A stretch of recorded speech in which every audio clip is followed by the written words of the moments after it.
Ladies and gentlemen, my name is Nikolina BANJANIN. I am MD PhD assistant professor at the University of Belgrade, Faculty of Medicine, Institute of Hygiene and Medical Ecology.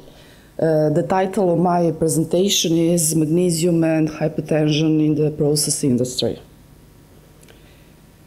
Cardiovascular diseases are the leading cause of death in Serbia.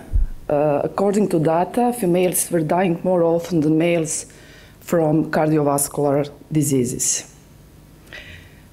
Hypertension is diagnosed when the value of systolic blood pressure is 140 millimeters Ag and more, and or diastolic blood pressure 90 millimeters Ag and more. The highest prevalence of hypertension is in Africa region and is 27%, and the lowest in the American region and is 18%. This is data from the World Health Organization. There is a positive relationship between noise and hypertension prevalence. Occupational noise exposure is a possible risk factor for increased hypertension risk. A systematic review and meta-analysis found that occupational noise exposure increased the risk of hypertension. Noise exposure is strongly associated with the prevalence of hypertension in steel workers. In this population, noise reduction could be a way of decreasing the risk of hypertension.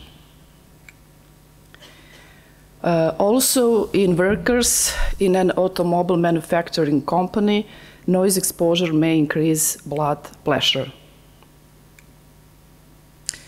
In the aerospace industry, workers exposed to noise levels between 82 and 106 decibels for 3 to 17 years may increase the risk of hypertension with a nonlinear exposure response pattern.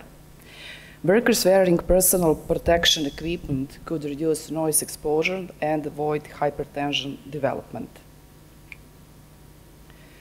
Also, it is found that there is a significant association between noise exposure to high noise level and hypertension when the duration time to occupational noise was longer than 10 years.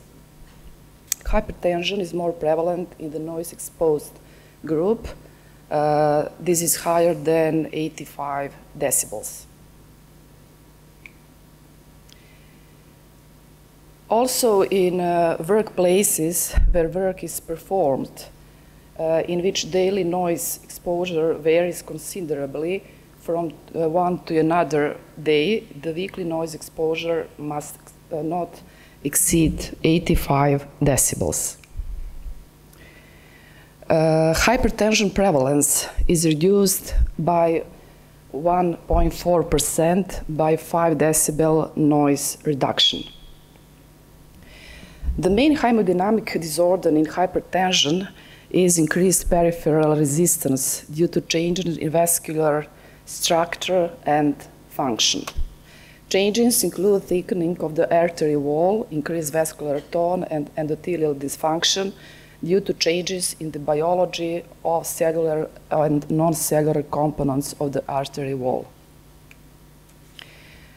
Magnesium is a natural calcium antagonist, potentiating the production of vasodilatory mediators, prostacyclin and nitric oxide, and altering the vascular response to endothelin-1, then angiotensin-2 and catecholaminas. Also, magnesium has impact on the inhibition of several vasoconstrictors, stimulation of vasodilatators in endothelium, and directly and indirectly inhibition of aldosterone production, causing decreased kidney reabsorption of sodium and fluid. A systematic review and meta-analysis of prospective cohort studies found an inverse relationship between dietary magnesium intake and the risk of hypertension. Namely, 100 milligram increment of a daily dietary intake of magnesium is associated with a 5% reduction in the risk of hypertension. Randomized, double-blind clinical trial showed that magnesium supplementation may lead to improved endothelial function and ameliorated subclinical atherosclerosis. Also, an intervention study showed that 1 month magnesium supplementation may lead to lower values of systolic, diastolic, and mean blood pressure in patients with essential arterial hypertension. In Western diet, the recommended magnesium intake may be hardly reached due to food processing and food refining.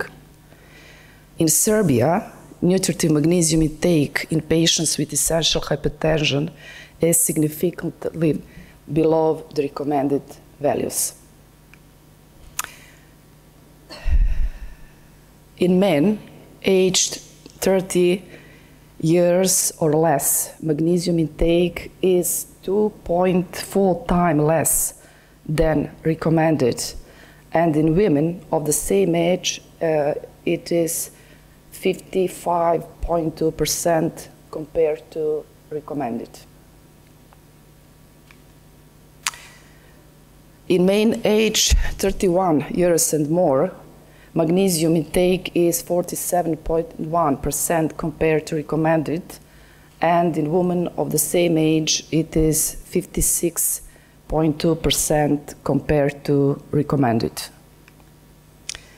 In conclusion, having in mind that there are many sources of noise in the process industry, magnesium supplementation may be useful in workers in this industry. Thank you very much for your attention.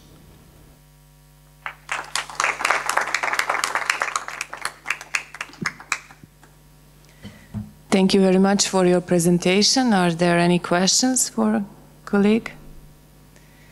I have one. I'm very interested in this noise pollution. So have you performed any other case studies related to process industry? I mean, do you have any experiments, how can I say, more case studies that you make correlation between environmental and social risk assessment?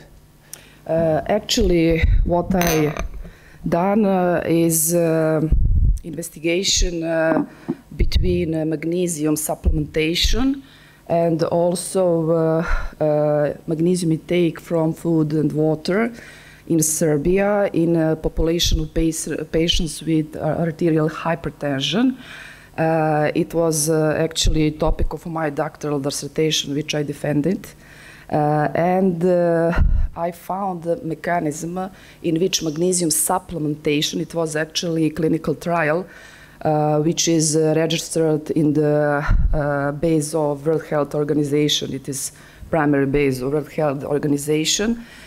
Because I found not only that magnesium supplementation, as it cited in this presentation, lead to decrease systolic, diastolic, and mean blood pressure, but also found the mechanism. So the mechanism is that magnesium supplementation, in this specific study, it was for 1 month, 300 milligrams magnesium per day. So it was found that magnesium supplementation led to decrease the left cardiac work index and systemic vascular resistance, which simultaneously led to decreased blood pressure. But I didn't in that study do investigation regarding noise, but the other study did. But that mechanism actually can be connected with even any relationship between magnesium supplementation and hypertension, even it is in workplaces or environment. Yes.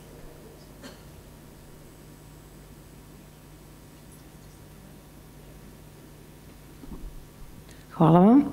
Thank you very much.